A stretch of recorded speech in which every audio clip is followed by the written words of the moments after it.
There are several examples of MFIs that I know of that are using it.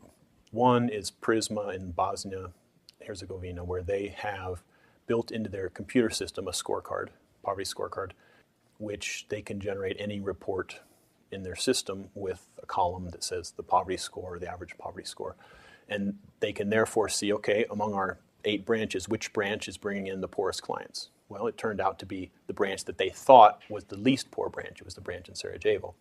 And so then they can go and say, okay, well, what is it about this branch that makes them bring in poorer clients as opposed to our other branches? Why aren't they bringing in poorer clients? They can also, drill down because of their system, and it's integrated with their system. They can drill down to the loan officer, say what loan officers are bringing in poor clients, why do they, et cetera. They can relate poverty to credit risk, right? So that's been interesting because it addresses the whole question of, do the poor actually pay better?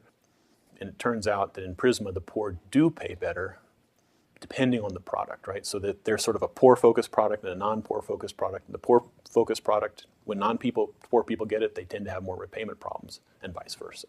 The Grameen Foundation organizations are using it to, one of them in the Philippines, Negros Women's Foundation for Tomorrow, they've set an explicit goal that they want some percentage of their portfolio to be poor people, or at least some percentage of their entering clients to be poor. First, they measured their entering clients and said, okay, this year we're at, say, 30%. Then they said, next year we want to be at 35%. So I'm not sure what incentives they put in place to get there, but the next year, supposedly, they reached more than 35% and they upped their goal then. So it gives them a way to set goals and then to measure whether they're meeting it. It's like any other performance management tool. It's just in an area that hasn't had such a tool before, basically. In Asia, Plan International is using it in their affiliates in Cambodia and Vietnam, Pakistan, and they're doing quite a bit of analysis where they measure poverty, but then they want to relate that to other things. So they'll measure poverty and then they'll relate that to what quality of water the person uses for drinking water. I'm not sure exactly why they want to do that, because they consistently find out things that are totally unsurprising, like people that are poor tend to drink dirtier water, things like that.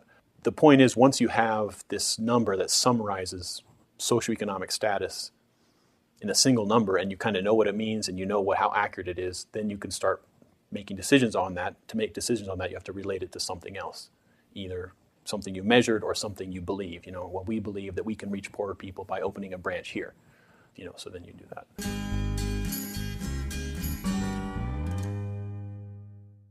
So where's poverty scoring going, and where should it go? I think that it is going to become fairly widespread.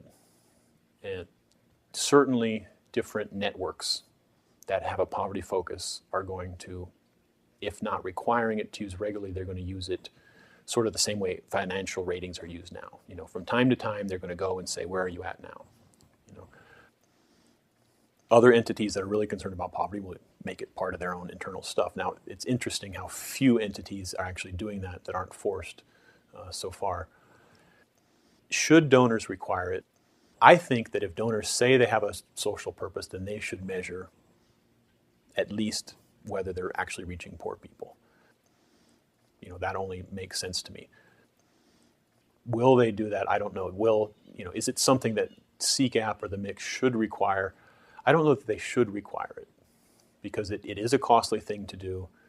Not all entities have this goal, but for entities that do have the goal, it makes sense for them to adopt it. The same way as if you're lending, it makes sense to measure a portfolio at risk. If you're trying to reach poor people, it makes sense to find out if you're actually doing that. It's actually a bit shameful that it hasn't been done with more effort in the past. There's a lot of good reasons to do it. There's a lot of bad reasons to do it too. So a lot of organizations are going to want to do it just to show funders that they're reaching poor people, but not actually change anything they do. You could easily, fudge your data and make yourself look poorer than you really are. What excites me much more than just microfinance is the same tool works for health, works for anything. It's nothing microfinance specific about it. And in fact, there is increasingly more interest from non-microfinance actors in using the tool. This sort of thing has been around for 30 years. It's just been presented in such a complex, opaque, non-simple way that people never got it and never thought, I'll just use it, or had 30 questions instead of 10. It had to be presented in a way that was actually useful.